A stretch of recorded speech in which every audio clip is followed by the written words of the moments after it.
Welcome. This lesson is about administering the QRI-6. You will be administering this assessment to both of your field experience students.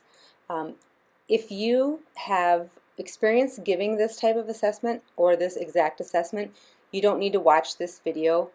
This is really a tutorial that takes you through step-by-step everything you need to do to administer the assessment, what to do with the results, and how to write the report at the end. So if you need to watch this, please do. If you don't, I won't feel bad. Everything you need to know is already up in Blackboard, but I wanted to provide this for those of you who are a little bit unsure. At this point, you will have read through the QRI assessment text, so you have an understanding of the big picture of what this looks like. The first piece of this assessment is the word list. So what you'll need to do is determine where you think your student is at and start with a word list that will be easy for them.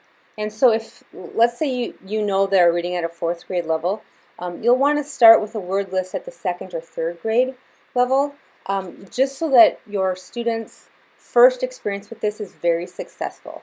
We want them to do the first word list and think, you know, this is great, I'm a great reader, I know how to do this, this is easy peasy. That's what we want their first experience to be.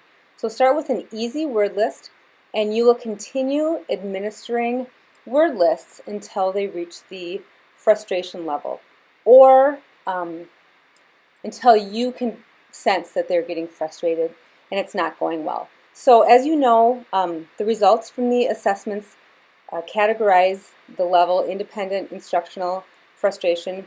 You need to go as far as you can until you hit frustration so that you can best analyze where they're at.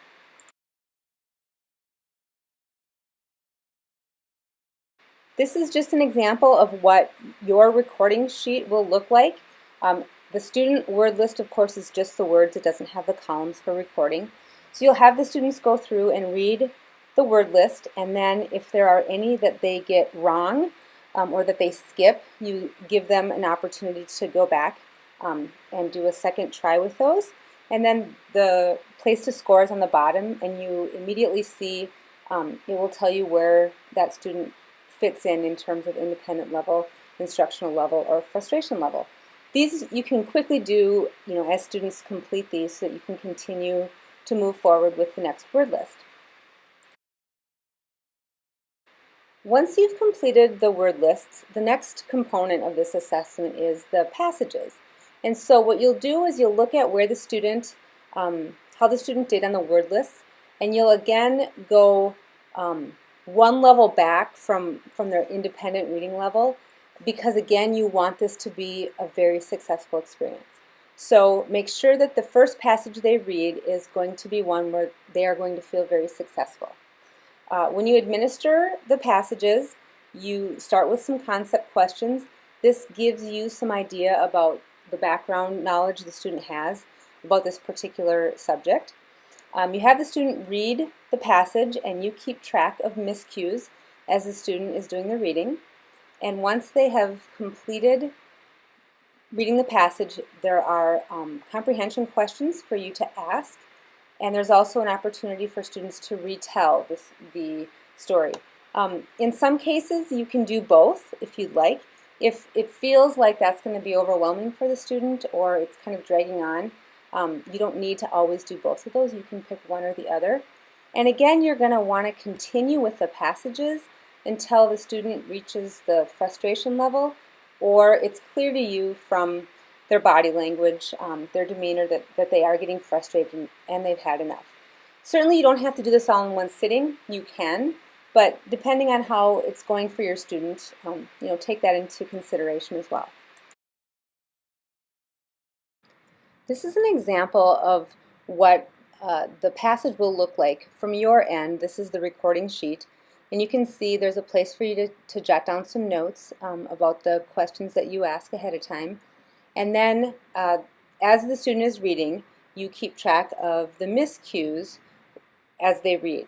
And so I think for many people who haven't done a lot of this is the most challenging part, because students read, you know, at often a pretty good pace, and we're trying to quickly mark down what those miscues are. So that's why hopefully you spent some time doing the practice ones so that this is a little bit of a more smooth process. On page 41 in your text is a list of the types of miscues and some suggestions for how to keep track of those, as well as an explanation about how to count total accuracy and thinking about which miscues are meaning changing and which ones are not. So there's a whole section about that make sure that you have reviewed before you go through this, so you know what you need to be keeping track of.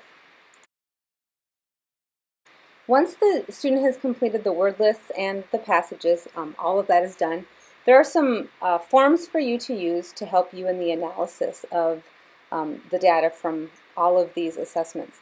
This is an example of the miscue analysis worksheet, and so what this does is simply analyzes the miscues. Where is a student pronouncing or reading the word inaccurately? And so you'll see on the left-hand column, that's where you list the word, and then the columns next to it, what was the miscue, and then it gives you an opportunity to talk more about what that looked like. So you can use this one sheet for all of the miscues from the word lists and from the passages. So all of those can go on this sheet, and that will give you really a snapshot of what types of words the student is having trouble with, and this helps us to start looking for themes and patterns in their miscues. Here's another example of a document that will help you in your analysis. This is simply called the profile sheet, and what this does then is it lets you take all of the information that was available after each assessment, so the information from the word lists as well as the passages, and puts it all again into one sheet so you can easily see it. This again is an opportunity for us to look for themes and patterns in areas of concern, and sometimes it's helpful to see it all in one place. So this is the profile sheet, and of course all of these are available through the QRI 6 text, as well as on that video. It's not a DVD anymore, but on the electronic portion that came with your book. I also included some blank copies of these on Blackboard so that you can just print those out if that's an easier way to do it. But you'll need these documents as you analyze the results from both of your students. The final step in this process is for you to analyze the results and write up a report. The purpose of this report is to share this information with other stakeholders. Your audience for this should be another teacher. So use the types of language that you would use with, say, a classroom teacher or a reading specialist. So you can use specific academic language that pertains to this type of assessment. If we were writing this merely for a parent or a student, we would want to make sure that we tone down some of the language so that we could make sure that everyone understood exactly what we were talking about. So again, your audience is for another teacher.